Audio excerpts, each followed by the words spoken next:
I found it very funny because I think back in the beginning period, people were asking, "What can I do for my country? What change can we bring to this place?" And I think that's another thing that we might. I think it's still there in the school. I think there's some things which are threads which are still there. I think we believed we were going to change India. And I hope people sitting here today who are studying at CEPT today think that they're studying here and they're going to go out and in some way make India a better place to live.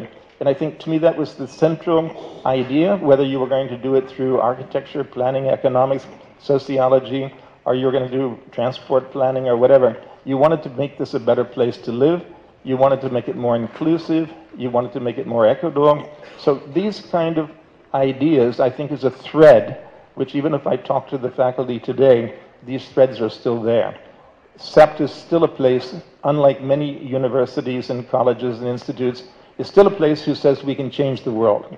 And to me, that sense of capability, that sense of destiny, that we're not just here to be babus or take a job with tatas or something, is really what distinguishes a person from CEPT from other institutions. So I think we'll have plenty of times to talk to each other as the day wears on. I remember coming here in 68, 69 as a Fulbright student, as an architect, and I went to Doshi's house in a bicycle rickshaw. I wrote it in this note and met Kamubin and Doshi. And right there, Doshi said, "Well, you know, you have to teach city planning to my architecture students." When I think back, I think, aha, Doshi already knew what he was up to, you see. he already knew that he's going to start a school of planning, and he found his bakra, you know, so so I was stuck in that course, no? And then I went back and finished my degree at MIT in planning, and I was teaching at Harvard. And about the time I actually became the youngest tenured faculty member in the Graduate School of Design, Doshi landed up at the University of Pennsylvania, and I said, "Why don't you come and give a lecture at Harvard?" Because being the youngest, they stuck the lecture committee on me, which means I could invite anybody I wanted to. So Doshi came up and he said, "Well, you know, guess what? You know, we've got permission to start a school of planning, so you have to give up your tenured position at Harvard and come back." And have you ever heard Doshi say, "Na, na, na, na, na"? So when I said, "But you see, my other professors here, they're going to be very upset. You know, they've really treated me very nicely, and they've made me a tenured assistant professor." He said, "No, no, no, no, no. You have to come back to Ahmedabad." No? And I think that was the most intelligent decision I ever made in my life, to come back here, and I haven't left India since 1971.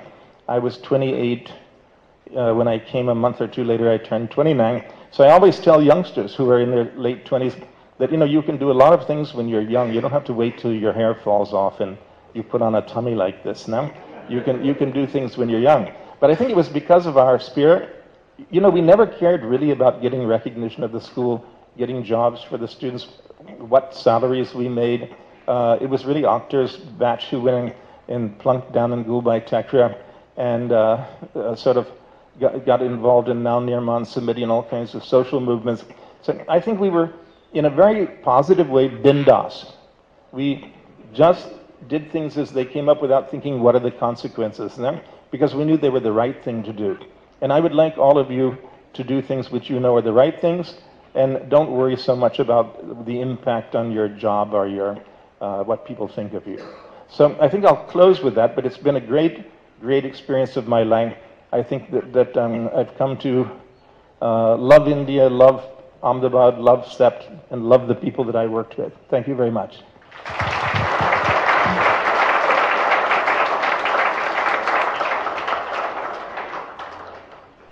Now this is next one that we want to invite the earlier faculty members who taught us in the School of Planning, and many of them are here. Yeah, it's okay. There is no order. All are equal.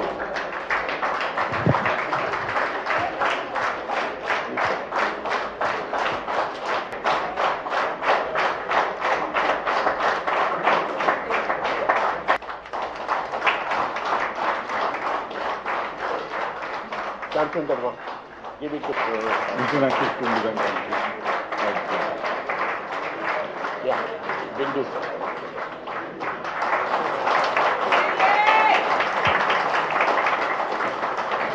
75,000 rupees.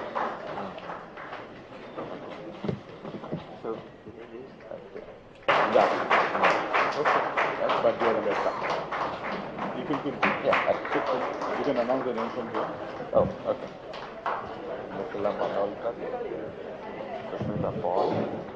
Okay. I had passed out from the School of Architecture and gone to US and came back, and then the school was starting.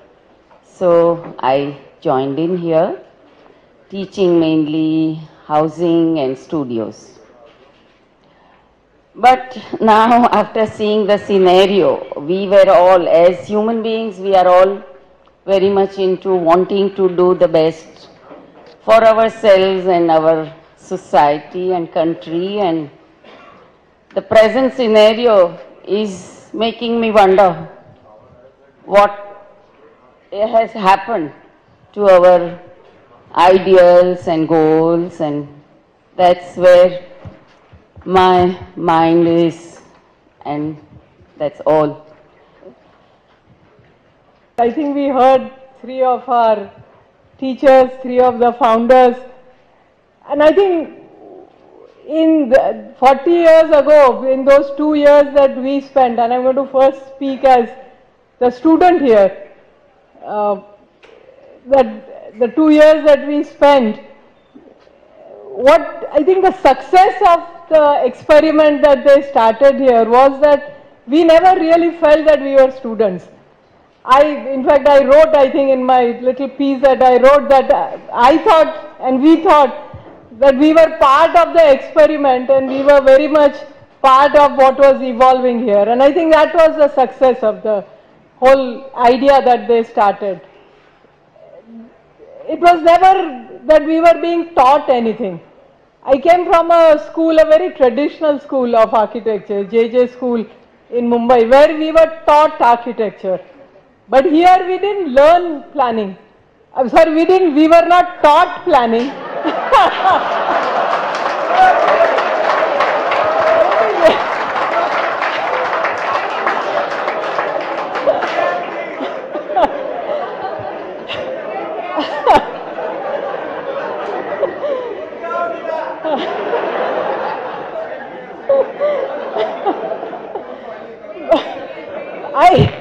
Even today I don't teach that much, but little that I teach these days, I tell students that we are not teaching you, we are actually just getting you to learn how to learn.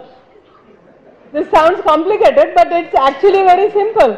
That if you learn how to learn, then you can do anything in life and you can actually evolve into anything. So it's really something that this school, this place really did to us. It never really taught us anything. It never actually made it very clear what was planning, and that was the best thing, I think. No, I actually seriously mean it. It's not a good punchline, but it's actually really what I mean, that we really learned to evolve into, try out different ideas. We were bold.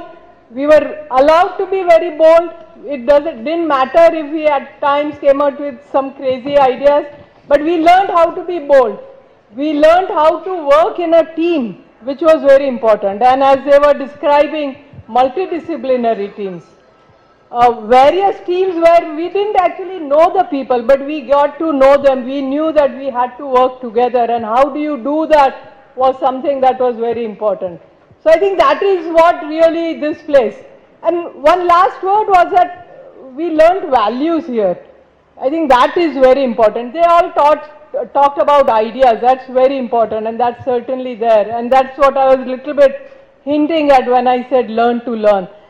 But the other thing that, and I think that's something that has stayed with me always, and I hope that we've imparted it, we've been able to sort of share that with our students also, is the importance of values in life. Values to do well, values to be more inclusive in terms of the work we do, values to excel. These are values that are not values linked to any discipline, but values that are important in whatever you do in life. And I think that's the best thing that I've learned here. And I hope that as a teacher, we imparted some of these values to others also. Thank you. I joined here in 1985, and that time most of the stalwarts that you see here, Professor Doshi and all, were there in my interview, and it was